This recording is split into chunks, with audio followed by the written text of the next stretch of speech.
yadda zaka saurari voice ɗin da ka daɗa kafin ka tura ma abokinka a cikin manhajar WhatsApp. Misali hakan tana ayyuwa ka ɗauki voice ka yi recording ɗin voice kuma zaka tura abokinka sai ka tura mai, bayan ka tura mai ya gama zuwa ka buɗe sai ka ce akwai kuskure ce kuma akwai abin da bai kamata an ce ka faɗa a cikin ka samu mistake. To yanzu za mu nuna mai da zaka saurare shi ka gyara inda ka samu kuskure kafin tura mai, wato ka riga ka yi voice amma kafin ka tura mai ba da zaka yi editing ka saurara ka ji sannan ka tura mai.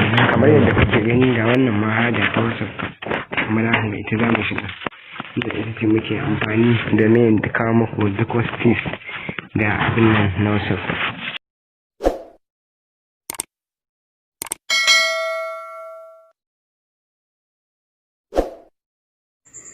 Kamar yadda kuke gani yanzu gashi nan mun shigo cikin manhajar WhatsApp. Ga ta nan kamar yadda kuka saba ganin WhatsApp da status da mutane meme, wannan sabon dai WhatsApp ɗin na 2020. To yanzu kawai za mu je wajen satin sai mu yi satin ɗin wanda muke so mu tura ma boys domin yi muku misali ku gani. Kun ga yanzu muna son mu tura ma wannan Kasimu Romeo ɗin abin nan saƙon boys domin ku gani. To idan ka shigo cikin abin nan inda dai ka ana riƙewa za ka riƙe ka daɗa murya sannan sai ka tura ta kamar hakan ga. Hagan yanzu idan ka riga ka tura muryar ko me dai a cikin murya in ba ka yi sauri ka tsayar ba da yanzu kun ga ya riga ya tafi. Ba ka da damar ka ce za ka iya kuma ƙara canza shi, ya riga ya je shi zai iya saurara shi. To yanzu za mu nuna ma, yanzu idan ka riƙe hakan ga sai ka ɗaya jawo shi ka sako shi cikin wannan makulin kwaɗon. Sai ka ɗaya daɗa muryar ka adadin yadda kake so, gashi nan kuna gani ba, gashi nan har mun zo 11. Sai ka hito da ka yi sauri ka danna back ka hito kuma ka danna fuska ka hito.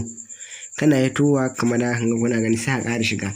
Yanzu gashi nan za ka iya buɗewa, za ka iya gashi nan wajen playing za ka iya buɗewa ka yi playing ɗin ne ka saurare shi ka ja. Idan ka ji ma akwai abin da bai kamata an ce ka tura a ciki ba, za ka iya taɓa wannan akwatin ja domin gogewa ko kuma ka zo ka taɓa wannan green ɗin icon ɗin domin turawa. Yanzu kun gani mun goge domin mai muku misali ku gani. Gashi nan yanzu bari mu ƙara daɗa wani ku gani. Gashi mun ja masa cikin kwado, kun ga yanzu mun hito, to bari mu koma ku gani. Ha gashi nan ko so nawa kai za ka iya ƙara saurarawa ka jiya. Idan ka samu kuskure sai ka goge. Gashi nan kaga yanzu mun taɓa wajen turawa, gashi nan yanzu direct yana tafiya, ya riga ya tafi.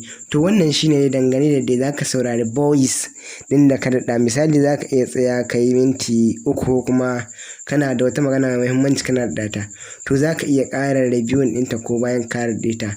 Mun gode da kallon wannan bidiyo ɗin. Alƙasa.